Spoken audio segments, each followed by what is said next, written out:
trabajado ahora mismo. Veis que pone la D, sección histórica, 36 al 39. Luego veis que pone el pleito de Jehová contra los ídolos, el siervo de Jehová, el pueblo de Dios. Esto se queda para otro instituto, Dios mediante. Y entonces falta profecías contra las naciones y alabanza y el libro de los ayes. Queda más de la mitad de lo que hemos hecho hasta ahora. Y dices, para la última sesión, este es el momento que se me permite hacer trampa. Y vamos moviendo con más prisa en esta sección. Es una sección que es fácil mover con más prisa porque es una sección en que de repente tenemos pues mensajes contra Filistea, Moab, Etiopía, Egipto, Edom, Arabia, Tiro, y son secciones que muy fácilmente decimos, sí, pasa palabra, y vamos avanzando. Y esa es mi pequeña trampa, porque para conseguir y enfocar, pues tenemos que mover más rápido por una sección y vamos a mover con más prisa en esta sección. Pero espero que lo que vamos a hacer por lo menos nos ayuda un poco a comprender lo que tenemos aquí y luego después en tu lectura, en tu estudio personal, espero que puedas sacar más de esa sección. Así que vamos a empezar en esta sección, empezando en el 13. Bien, tenemos realmente en esa sección un desarrollo del problema que acabo de comentar en la última sección. O sea, ¿cómo es que puede haber perdón y restauración para un pueblo rebelde y pecador? Y la contestación ha sido ese personaje, Mesías, Emanuel, el que viene para traer luz, vino a Galilea de los gentiles y sin embargo su luz será para todas las naciones. Él es el admirable consejero, Dios fuerte, Padre eterno, príncipe de paz, y Él viene para traer esta paz para toda la tierra. Ahora, ¿cómo juntamos estos temas? Bien, entonces entramos primeramente con una condenación de las naciones. Así que en nuestra condenación de las naciones vemos primeramente la primera en la lista, el primer nombre en la lista es Babilonia y Asiria. Y tengo que decir, esto es realmente alucinante cuando piensas que empieza con su profecía contra las naciones y arranca con Babilonia. Ahora recordad lo que os dije antes. ¿Babilonia quién es en estos momentos?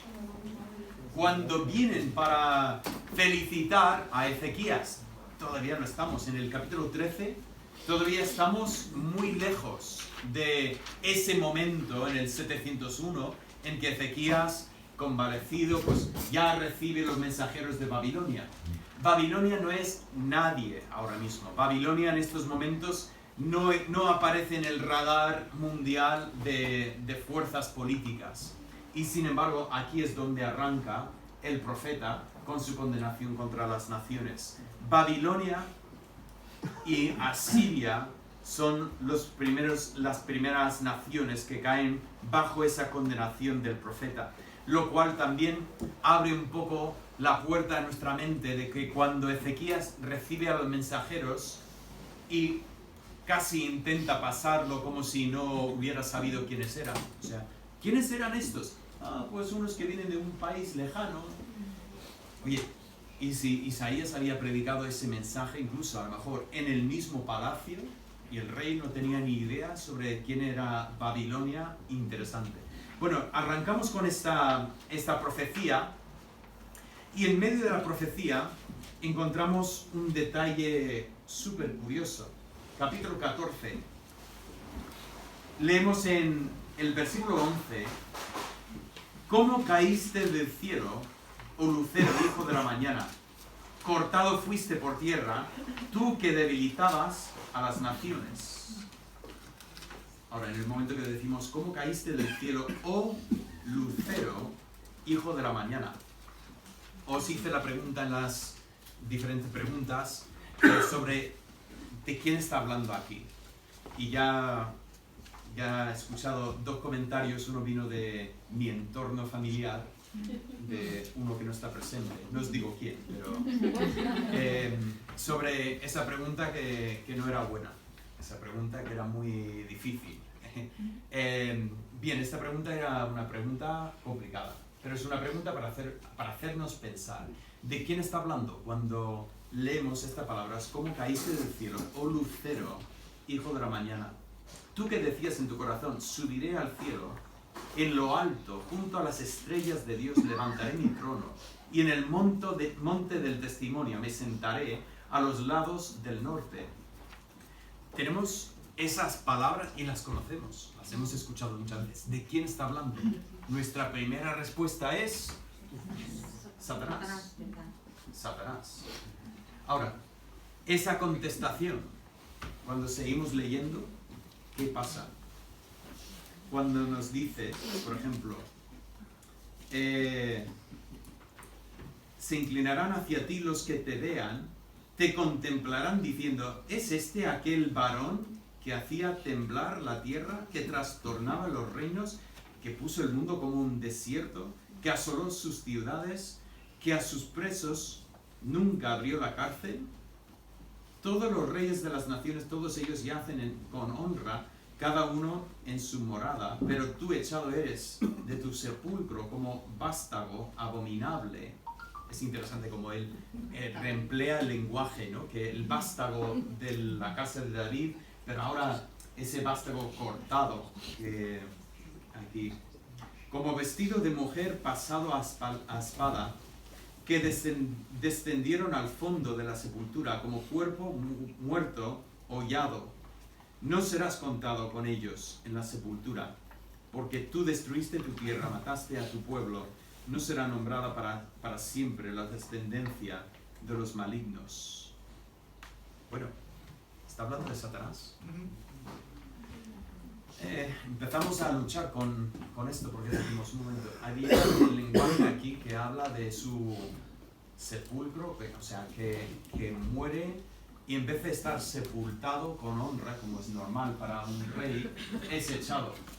Y ahí su cuerpo pudre, ahí para que todos vean esa persona, y en ignominio termina sus días. ¿Eso es Satanás? Bueno, me podéis decir, sí, porque al final Satanás será arrojado a lo que es la segunda muerte, y realmente se cumple en él en un sentido. Pero cuando realmente empezamos a mirar el contexto, leer desde el principio, encontramos que este pasaje aparece en medio de la sección denunciando Babilonia en primer lugar. Aquí, si veis en vuestras Biblias, imagino que tenéis un título parecido al mío. En el mío pone escarnio contra el rey de Babilonia. Ahora, ¿qué está pasando con esto? ¿Está hablando de Satanás o no está hablando de Satanás? Bueno, esto es para que pensemos profundamente, una vez más, para que leamos en contexto, que hagamos justicia con el texto. No nos interesa coger un texto fuera de contexto para intentar decir que dice algo sin tener en cuenta lo que dice en su contexto. Entonces, aquí vamos con... Yo voy a intentar dar una explicación rápida sobre lo que está pasando aquí. Lo que tenemos aquí es una denuncia del rey de Babilonia. Y lo que tenemos en primer plano es cuando Dios trae su juicio contra el rey de Babilonia. Una vez más, es profético porque en estos momentos el rey de Babilonia realmente no es nadie comparado, por ejemplo, con el rey de Asiria o con otros poderes mundiales en estos momentos.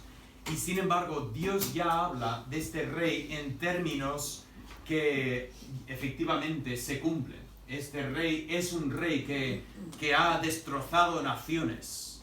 Realmente empezamos a ver con Nabucodonosor, pues el poder del rey de Babilonia y luego los que vienen detrás de él. Pero en esa denuncia del rey de Babilonia, Isaías hace algo muy, muy interesante. Y de repente estamos hablando del rey de Babilonia, pero él pone de trasfondo, quizás debe de decir, estamos hablando de fondo del rey de Babilonia y de repente nos pone en primer plano la figura de Satanás. Y luego permite que se compare el rey de Babilonia con Satanás.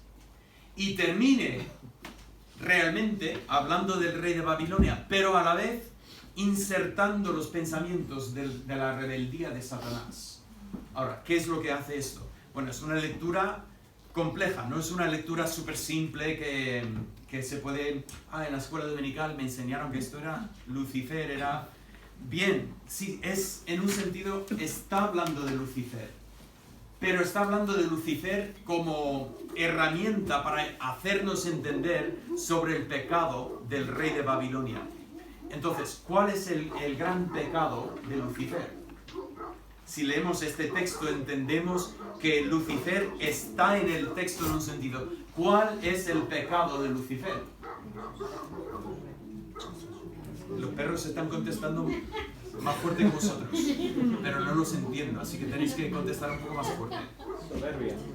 La soberbia, ese pensamiento, voy a ser como Dios, voy a enaltecerme. Ahora, ese pensamiento, ¿eso es verdad en cuanto al rey de Babilonia? Por supuesto. ¿Qué tenemos en cuanto a Nabucodonosor?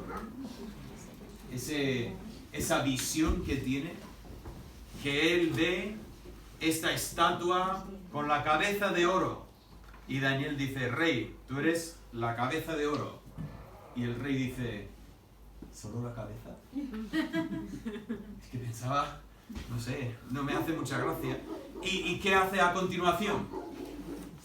Establece ese monumento todo de oro. Un poco para decir, cabeza de oro, nada. Yo, todo. Luego tiene otra visión, otro sueño. Esa visión del árbol grande. Y vienen y cortan el árbol. Y Daniel dice, oh rey, ojalá que este sueño fuese de tus enemigos, pero no lo es.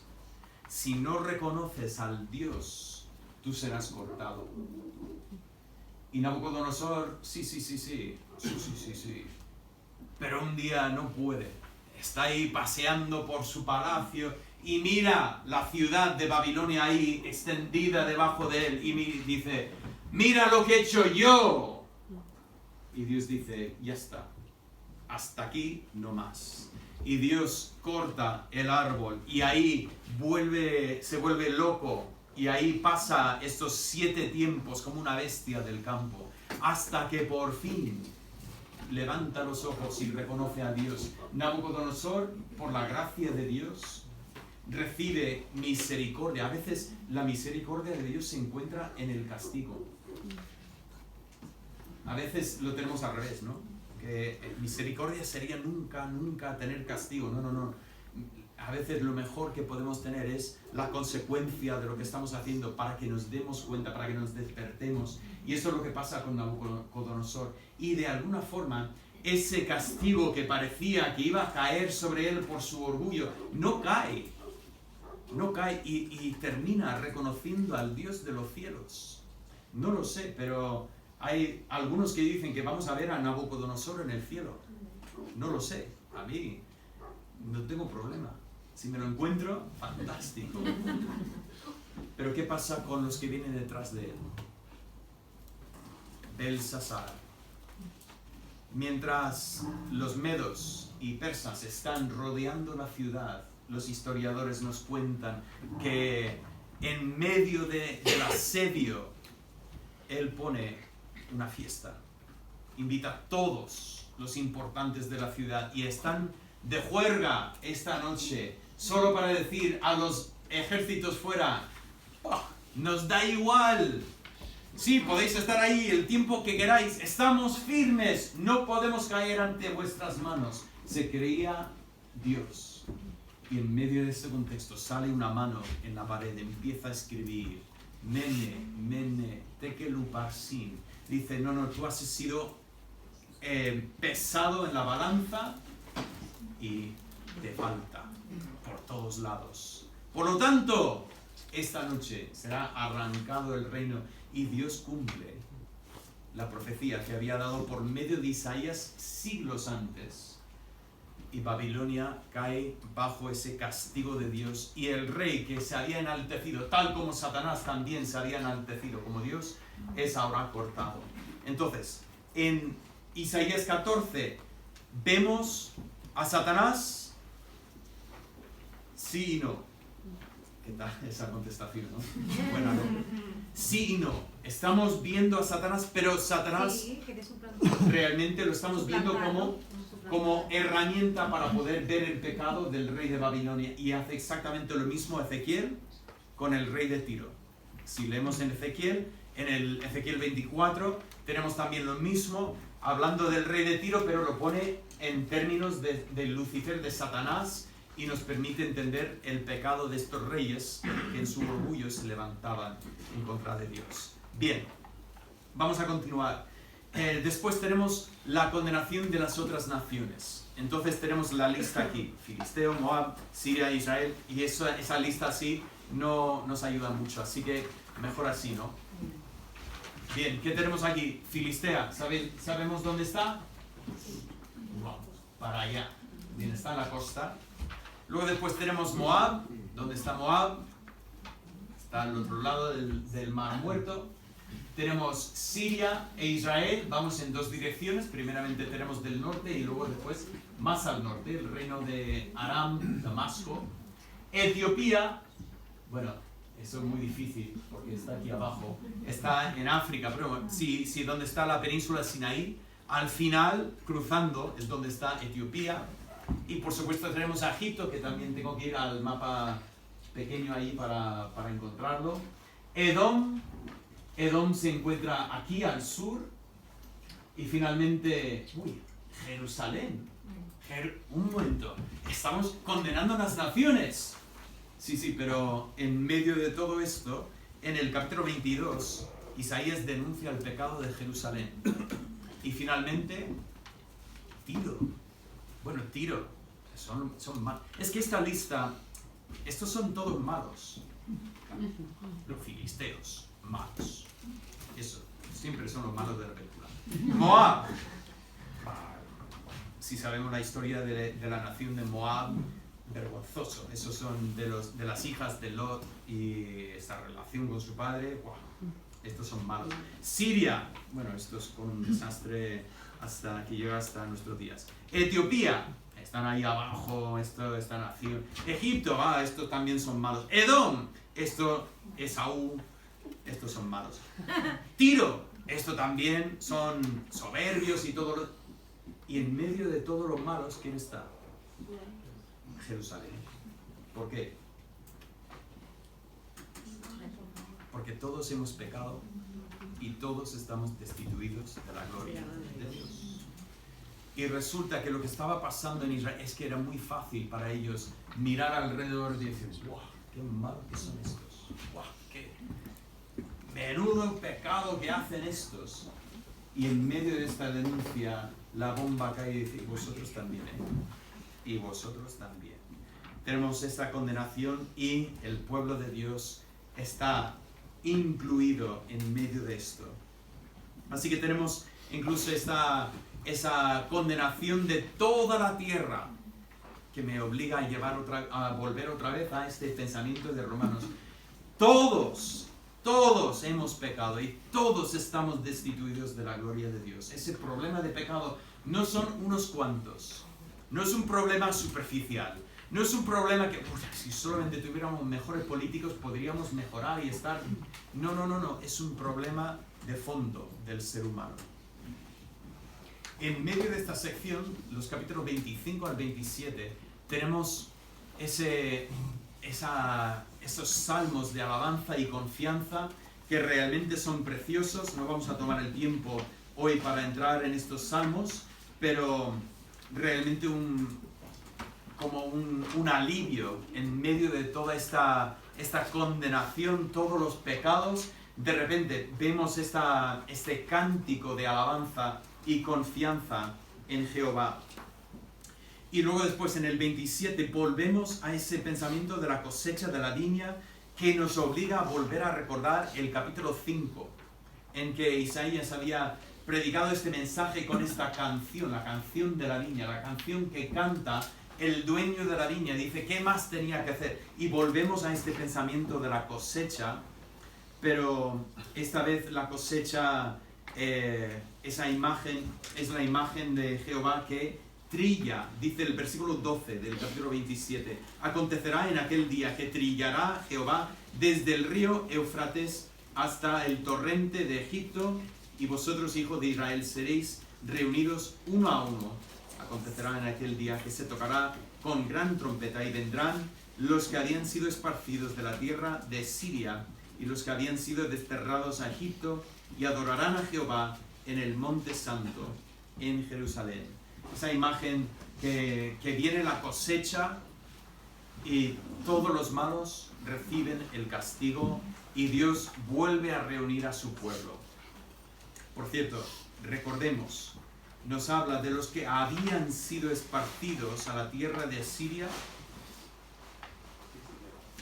y en un principio ninguno ha sido desterrado todavía. Eso todo es lenguaje profético, y quiero enfatizar eso porque cuando llegamos a la segunda parte hay personas que empiezan a atacar y empiezan a decir, pues esto lo escribió un Isaías, la segunda mitad del libro lo escribió otro Isaías, porque ya está hablando como si el cautiverio, y digo, oye, y en la primera parte también, en la primera parte ya está hablando del cautiverio que no ha ocurrido todavía.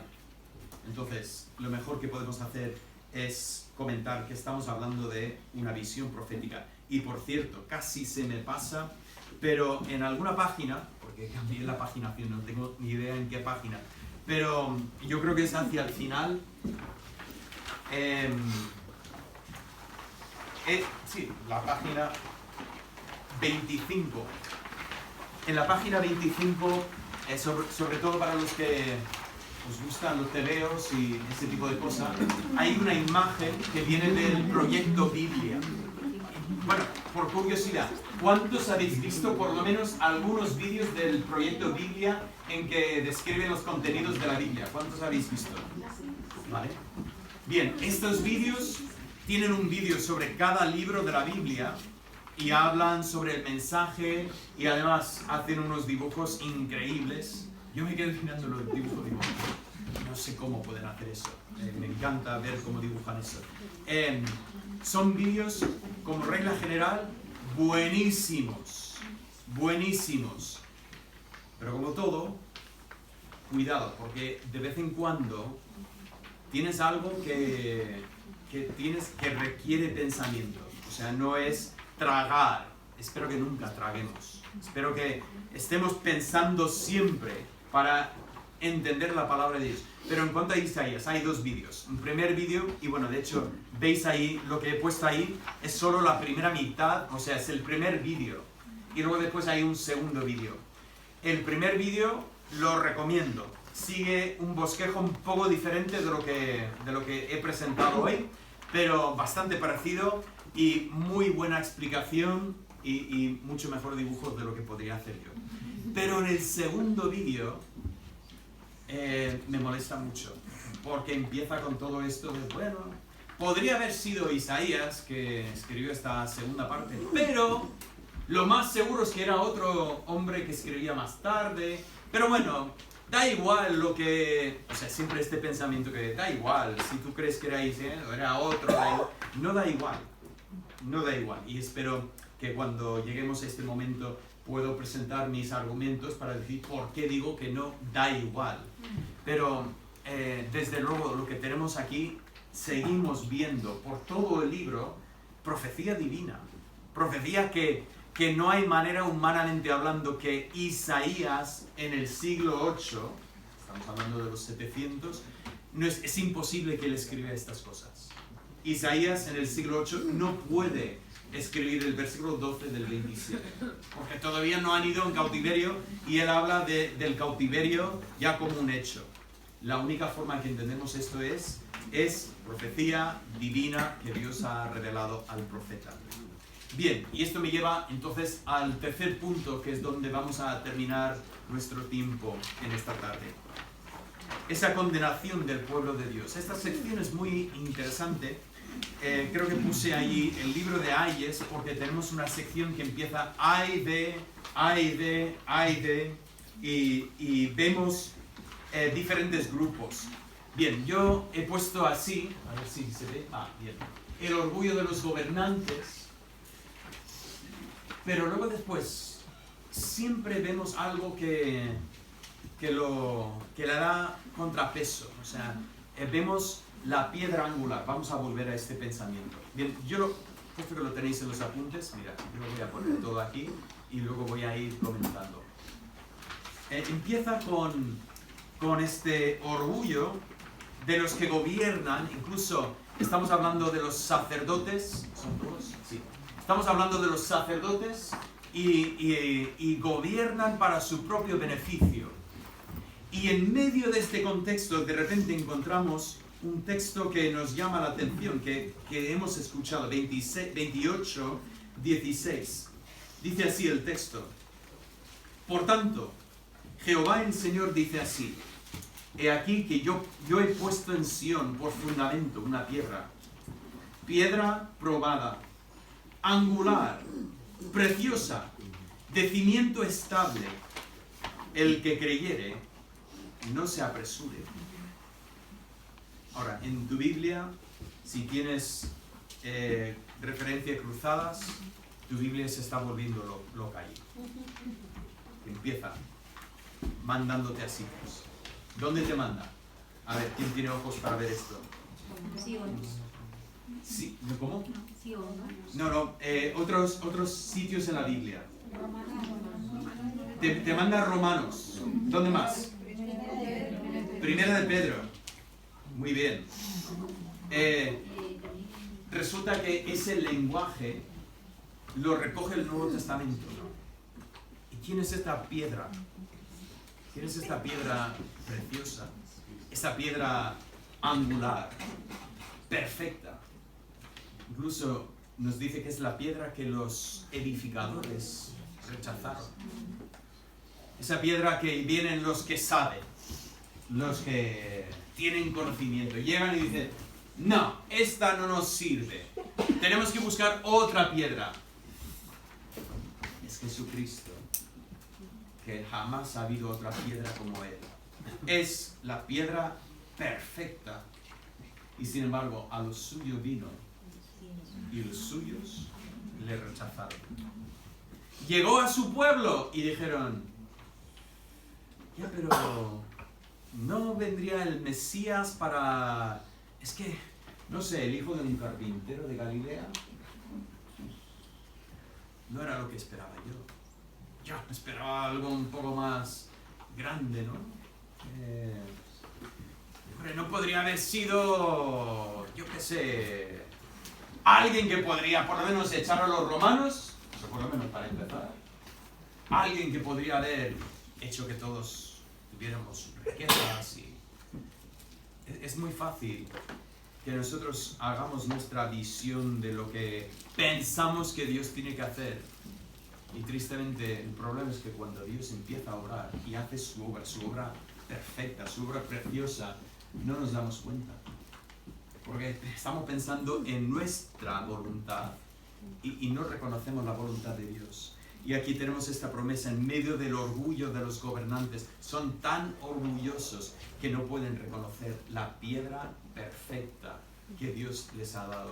Entonces rechazan esta piedra. Pero me encanta el lenguaje que recoge en Romanos también. El que creyere, no se apresure. En Romanos no lo reconocemos exactamente porque en Romanos dice no será avergonzado. Y no es mala traducción de esto, realmente el pensamiento se enlaza. Aquí está el pensamiento. El que cree no se pone nervioso para empezar a hacer locuras. Y al final, el que cree es confirmado en su creencia. ¿Habéis visto esa persona tranquila que está esperando el autobús? No sé si, porque ahora tenemos tecnología y ahora coges el móvil y dices, falta 3 minutos para que pase el autobús. Pero yo no cojo mucho el autobús ahora, pero antes cuando cogía más el autobús, hay dos tipos de personas que esperan el autobús, ¿vale? Está la persona que está ahí tranquila. Y luego tiene la persona como yo. Si es que todo el día pasa a esta hora, ¿y por qué no está aquí ahora? ¿Qué será posible? Y sobre todo, cuando vivía en Alicante, lo malo de Alicante es que no es muy grande.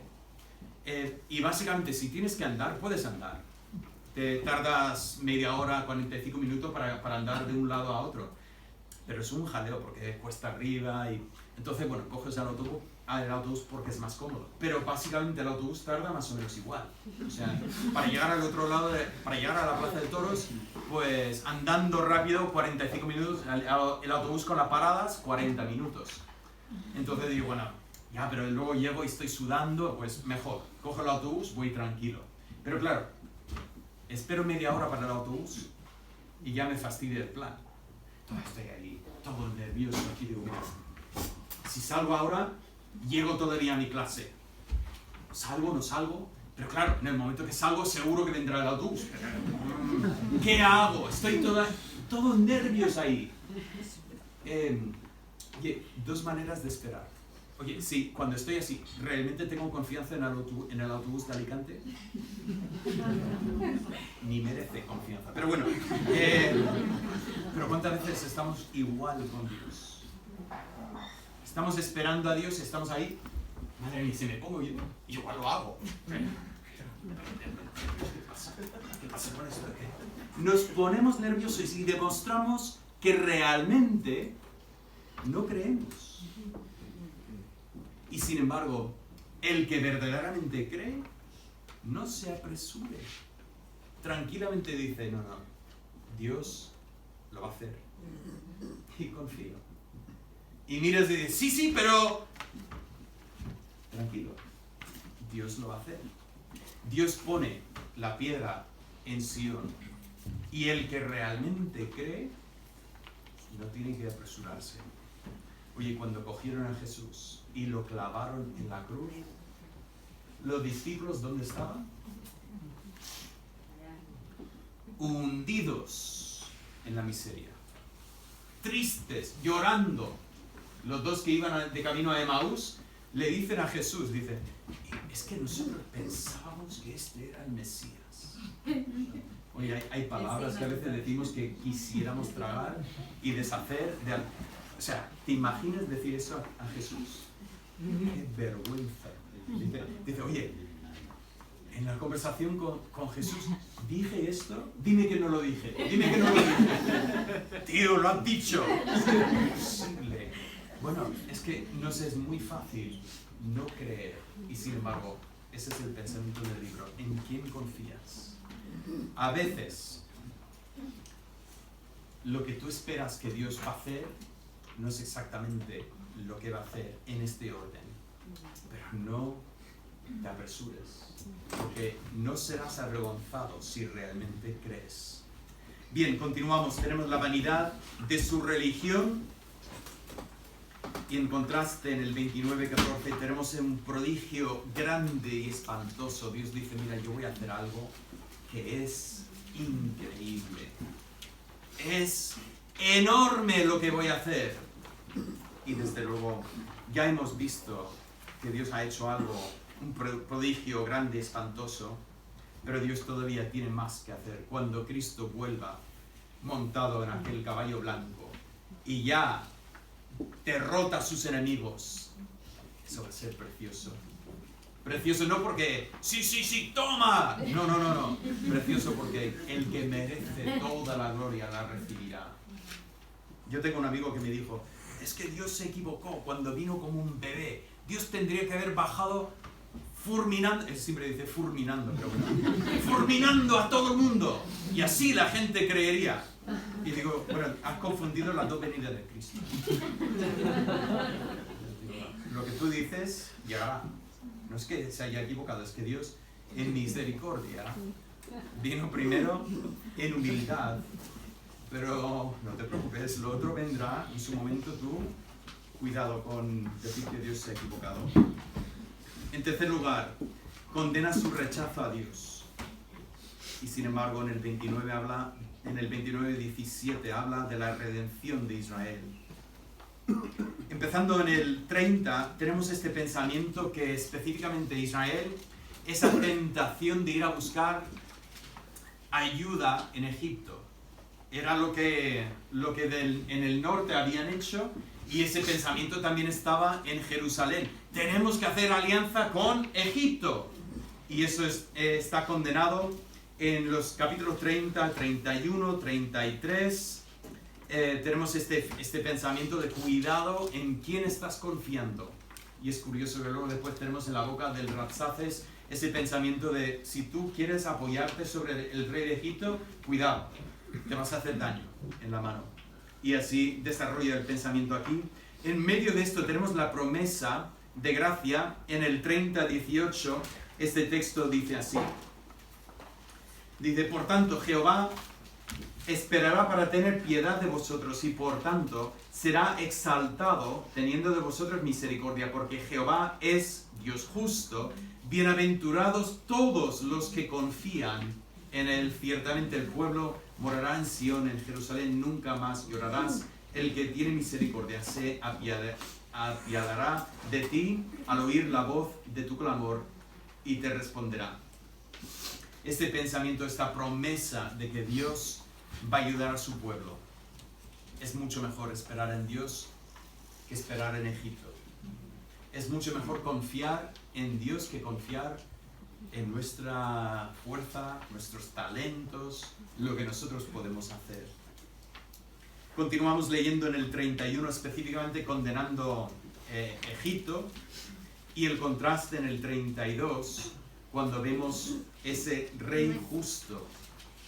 He aquí que para justicia reinará un rey, y príncipes presidirán en juicio, y será aquel varón como escondedero contra el viento, y como refugio contra el turbión, como arroyos de aguas en tierra de sequedad, como sombra de gran peñasco en tierra calurosa.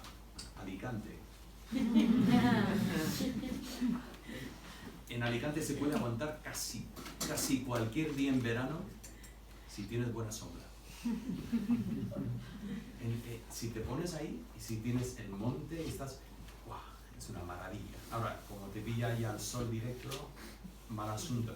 Esa imagen es ese rey que viene, el rey que Dios envía, que es como sombra en tierra calurosa. Estas imágenes son preciosas.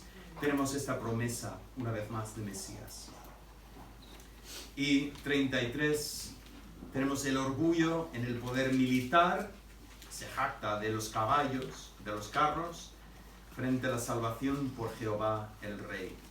Es el Rey que envía a Dios, viene para salvar su pueblo. Y finalmente termina esta sección 34 con el fin de las naciones rebeldes, el castigo de Dios y luego después la restauración de Sión. La sección termina con esa visión futura de Sión en que ese rey reinará sobre su pueblo. Tenemos estas imágenes: florecerá profusamente y también se alegrará y cantará con júbilo. Esa alabanza del pueblo rescatado, redimido de Dios, allí bajo el gobierno perfecto de Dios. Esa profecía que vemos su cumplimiento al final, cuando Cristo reina sobre su pueblo, y finalmente desde el cielo que estemos reunidos a Cristo ahí en su presencia. Y como ya he señalado en esta mañana, todas estas secciones terminan con ese cántico de alabanza en que se alaba a Dios por esta obra que Él está haciendo entre nosotros. Y así vamos a llegar al capítulo 36, que enlaza con esta sección histórica que hemos visto en esta mañana. Así que tenemos una estructura muy simple que podéis recordar. Tenemos 3 secciones del libro que nos hablan de el pecado y la restauración, Mesías pero luego después uniendo los pensamientos en cuanto a la condenación del pueblo y ese rey que estaba prometido en estos capítulos 7 al 11. Y luego después la sección histórica que enfatiza ese tema de la confianza. ¿Qué vamos a hacer con este Mesías? Este rey prometido, este niño, este hijo que es dado. ¿Qué vamos a hacer con él? ¿Vamos a confiar?